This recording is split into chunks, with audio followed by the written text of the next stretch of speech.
ओम नमः शिवाय, शिवजी सदा सहाय। ओम नमः शिवाय, गुरुजी सदा सहाय। ओम नमः शिवाय, शिवजी सदा सहाय। ओम नमः शिवाय, गुरुजी सदा सहाय।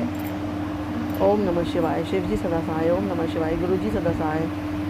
गुरुजी के चरणों में अपना माथा रख के प्रणाम करती हूँ, कोटि कोटि प्रणाम करती हूँ, बार बार प्रणाम करती हूँ, नाक रगड़ के प्रणाम करती हूँ गुरु पापा। साथ में मैं आपको शुक्राना करती हूँ गुरु पापा कि आपने मुझे ये शिव महापुराण को पढ़ने की रहमत बख्शी, और आपकी कृपा से ये जितने भी लोगों तक पहुंच पा रहा है वो सब भी इसके श्रवण का आनंद ले पा रहे हैं, और इसके श्रवण से पुण्य की प्राप्ति उन्हें भी हो पा रही है। और इसके लिए आपने मुझे माध्यम बनाया, इसके लिए मैं आपका अनंतम अनंतम शुक्राना करती हूँ गुरु पापा। और गुरु पापा मैं आपको शुक्राना करती हूँ, आपने मेरे सर पे हाथ रखा, मेरा हाथ पकड़ा, मेरे सर पे हाथ रखा। मुझे तो पता भी नहीं था लेकिन आपने हाथ पकड़ा और फिर मेरे ऊपर एक के बाद एक कृपा करते गए। बहुत सी कृपाएं तो आपने पहले ही कर दी जब मुझे पता भी नहीं था कि आप मेरे जीवन में हैं। अब मुझे समझ में आता है कि जब भी मैं परेशानी में होती थी और मैं भगवान को पुकारती थी तो पता नहीं मैं कहती थी कि एक अदृश्य शक्ति जो आती है, जो मेरे साथ रहती है हमेशा, और मुझे अब समझ में आया कि वो अदृश्य शक्ति आप थे। और गुरु पापा आपका अनंतम अनंतम शुक्राना, आपने मेरे जीवन से अंधेरा हटा के प्रकाश लेकर के आए। आपने मेरे जीवन में पता नहीं कितनों ने बुरी नज़रें लगा रखी थी, ब्लैक मैजिक किया हुआ था, सबको ख़त्म किया, स्वप्न में दिखाया, चेहरा दिखाया, मैजिक ब्लैक मैजिक ख़त्म किया वो दिखाया, और किससे मुझे सावधान रहना चाहिए वो सब कुछ दिखाया।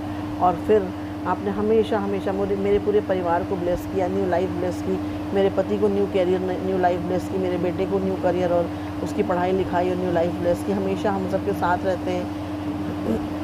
मेरी बेटी के ऊपर आपने अपना कृपा का हाथ रखा। इन सब के लिए आपका अनंतम अनंतम अनंतम शुक्राना गुरु पापा। आपने हमारे घर के बाहर पहरा बिठा के रखा है, इसके लिए आपका अनंतम अनंतम शुक्राना गुरु पापा, अनंतम अनंतम शुक्राना।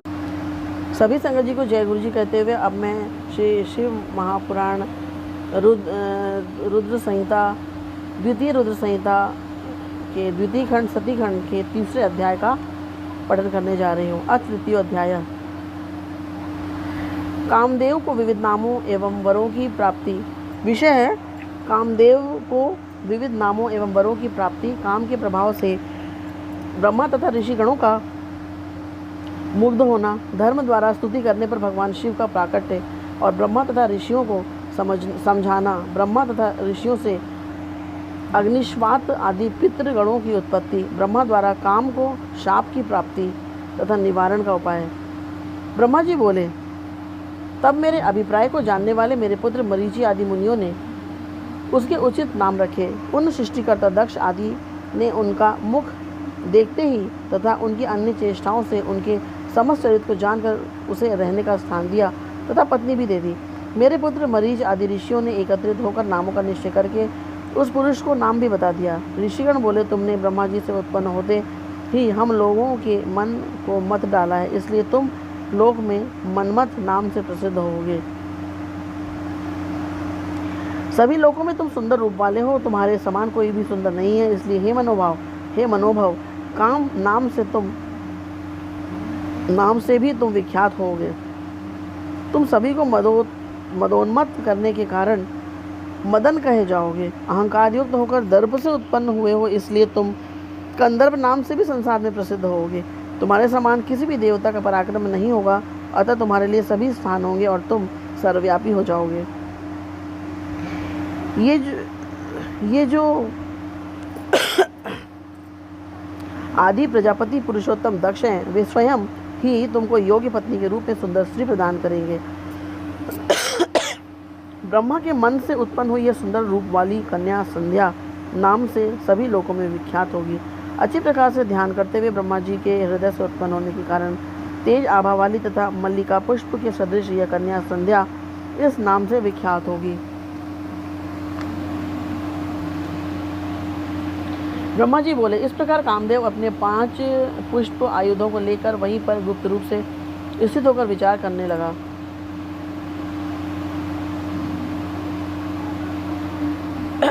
हर्षण, रोचन, मोहन, शोषण तथा मारण नामक ये मेरे 5 अस्त्र मुनियों को भी मोहित करने वाले कहे गए हैं। ब्रह्मा जी ने मुझे जिस सनातन कर्म को करने के लिए आदेश दिया है उसे मैं यहाँ मुनियों और ब्रह्मा जी के सन्निकट ही करूँगा। यहाँ बहुत से मुनिगण तथा स्वयं प्रजापति ब्रह्मा जी भी उपस्थित हैं। ये लोग साक्षी रूप से विद्यमान हैं, इसलिए मेरे कर्म की सत्यता का आरंभ भी हो जाएगा। यह ब्रह्मा जी के द्वारा संध्या नाम से कही गई यह कन्या भी मेरे वचन का समर्थन करेगी। मैं इसी स्थान पर अपने कर्म की परीक्षा करके ही प्रयोग द्वारा सबको मोहित करूंगा।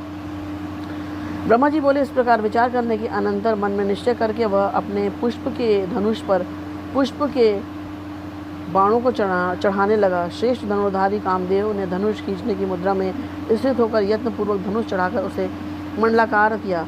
हे मुनि श्रेष्ठ, जब इस प्रकार के धनुष पर कामदेव ने अपना बाण चढ़ाया तो उसी समय मन को आह्लादित करने वाली सुगंधित वायु बहने लगी। उस समय कामदेव ने तीक्ष्ण पुष्प बाणों से मुझ ब्रह्मा को तथा सभी मानस पुत्रों को मोहित कर लिया।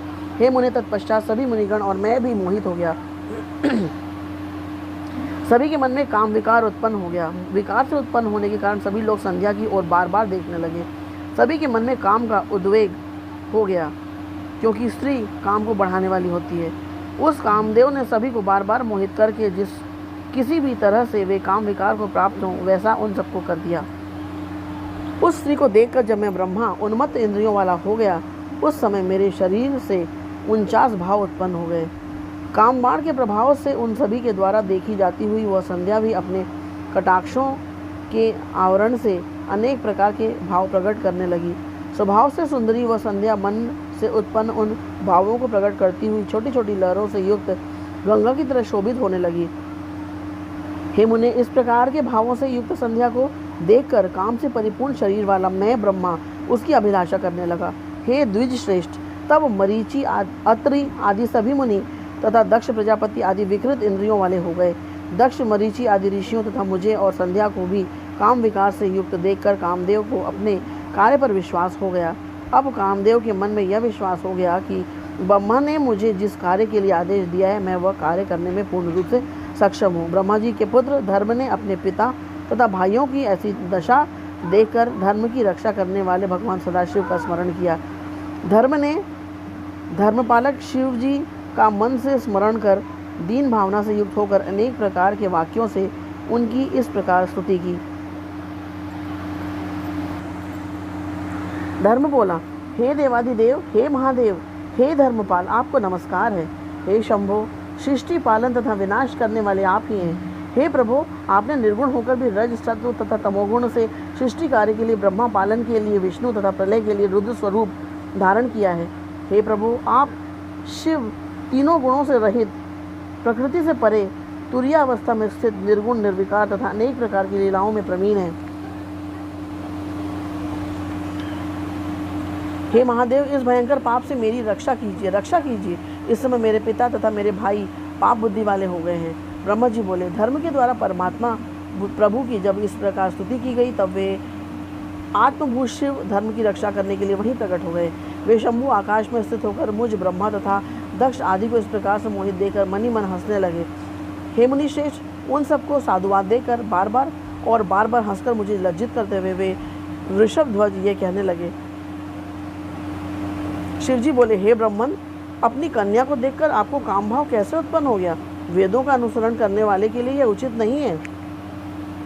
बुद्धिमान को चाहिए कि माता, भगिनी, भ्रातृ, पत्नी तथा कन्या को समान भाव से देखे, इन्हें कदापि कुदृष्टि से न देखे। वेद मार्ग का यह सिद्धांत तो आपके मुख में स्थित है। हे विधे, आपने काम के उत्पन्न होते ही उसे कैसे विस्मृत कर दिया? हे चतुरानन, आपके मन में धैर्य जागरूक रहना चाहिए। आश्चर्य है कि आपने इस काम के वशीभूत हो कन्या से रमण करने के लिए इस प्रकार अपने धैर्य को नष्ट कर दिया। एकांत योगी तथा सर्वदा सूर्य का दर्शन करने वाले दक्ष, मरीचि आदि भी स्त्री में आसक्त चित्त वाले हो गए। देश काल का ज्ञान न रखने वाले मंदात्मा तथा अल्प बुद्धि वाले कामदेव ने भी अपनी प्रबलता से काम बाणों द्वारा आप लोगों को विकारयुक्त कैसे बना दिया। उस पुरुष को तथा उसके वेद शास्त्र आदि के ज्ञान को धिक्कार है, जिसके मन को स्त्री हर लेती है और धैर्य से विचलित करके मन को लोलुपता में डुबा देती है। ब्रह्मा जी बोले, इस प्रकार सदाशिव के वचन को सुनकर मैं दुगनी लज्जा में पड़ गया। उस समय मेरा शरीर पसीने से पानी पानी हो उठा। हे मुने, तत्पश्चात काम रूपिणी संध्या को ग्रहण करने की इच्छा करते हुए भी मैंने शिवजी के भय से इंद्रियों को वश में करके काम विकार को दूर किया। हे द्विज श्रेष्ठ, उस समय मेरे शरीर से लज्जा के कारण जो पसीना गिरा, उसी से अग्नि, श्वात तथा बर्हिषद नामक पितृगणों की उत्पत्ति हुई। अंजन के समान कृष्ण वर्ण वाले तथा विकसित कमल के समान नेत्र वाले वे पितर महायोगी, पुण्यशील तथा संसार से विमुख रहने वाले हैं। हे मुने, 64,000 अग्निश्वात पितर और 86,000 बर्हिषद पितर कहे गए हैं। उसी समय दक्ष के शरीर से भी स्वेद निकलकर पृथ्वी पर गिरा। उससे समस्त गुण संपन्न परम मनोहर एक स्त्री की उत्पत्ति हुई।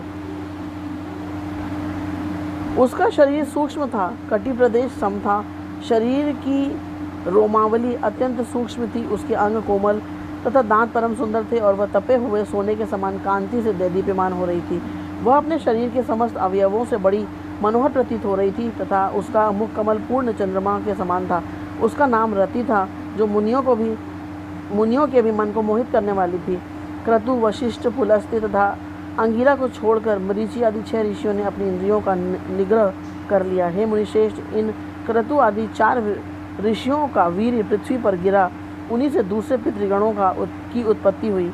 इन पितरों में सोमपा, आज्यपा, सुकालिन तथा हविष्मान मुख्य हैं। ये सभी पुत्र कवि को धारण करने वाले कहे गए हैं। क्रतु के पुत्र सोमपा नामक पितर, वशिष्ठ के पुत्र सुकालिन नामक पितर, पुलस्त्य के पुत्र आज्यपा तथा अंगिरा के पुत्र हविष्मान नामक पितर के रूप में उत्पन्न हुए। हे विपेंद्र, इस प्रकार अग्निश्वात आदि पितरों के उत्पन्न हो जाने पर पितरों के मध्य वे सभी काव्य का वहन करने वाले काव्यवाट हुए। इस प्रकार संध्या पितरों को उत्पन्न करने वाली बनकर उनकी उद्देश्य सिद्धि में लगी रहती थी। यह शिव के द्वारा देख लिए जाने के कारण दोषों से रहित तथा धर्म कर्म में परायण रहती थी। इसी बीच सदाशिव समस्त महर्षियों पर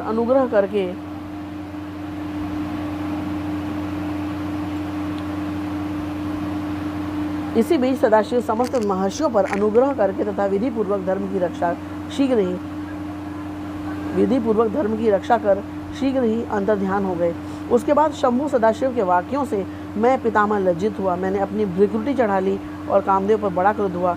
हे मुने, मेरे मुख को देखकर और मेरा अभिप्राय समझकर रुद्र से भयभीत उस कामदेव ने अपने बाणों को लौटा लिया। हे मुने, तब मैं पद्म योनि ब्रह्मा कोपयुक्त होकर इस प्रकार जलने लगा, जिस प्रकार भस्म करने की इच्छा वाली अति बलवान अग्नि प्रज्वलित हो उठती है।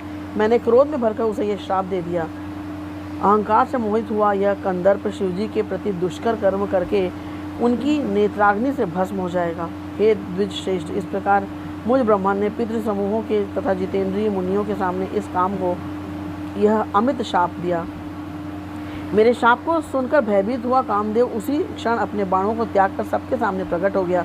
हे मुने, उसका सारा गर्व नष्ट हो गया। तब वह दक्ष आदि मेरे पुत्रों, अग्निश्वातादि पितरों, संध्या एवं मुझ ब्रह्मा के सामने ही सबको सुनाते हुए कहने लगा। काम बोला, हे ब्रह्मन, आप तो न्याय मार्ग का अनुसरण करने वाले हैं। हे लोकेश, आप मुझ निरपराध को आपने